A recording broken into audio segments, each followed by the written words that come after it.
హే బాగున్నారా? ఓ నాకంటే ముందే పెట్టేశారా మీరు దీపాలు? వైదేహి, కార్తీక మాసంలో ఈ కార్తీక దీపాలు ఎందుకు పెడతారో నీకు తెలుసా? చనిపోయి పైలోకంలో ఉన్న మన పెద్దవాళ్ళు ప్రతి ఏడు ఈ కార్తీక మాసంలోనే మన లోకానికి వస్తారు. వచ్చే వాళ్ళకి వెలుగుతో నింపి దారి చూపించడానికి ఈ దీపాలు. వాళ్ళు వచ్చే దారి ఎంత కాంతివంతంగా ఉంటే వాళ్ళ ఆత్మలు అంత శాంతిస్తాయి. వాళ్ళు శాంతించిన ఆత్మలతో మనల్ని ఆశీర్వదిస్తారు. అందుకే కార్తీక మాసంలో ఈ దీపాలు పెడతారు. అబ్బా, వైదేహికి ఎన్ని విషయాలు తెలుసే. ఏయ్, ఓడిపోయిన మహారాణిస్తుంది.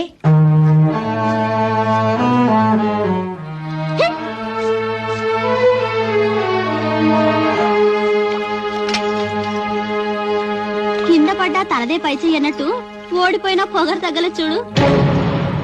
చాలా తప్పు. ఎదుటి వాళ్ళని ఎప్పుడు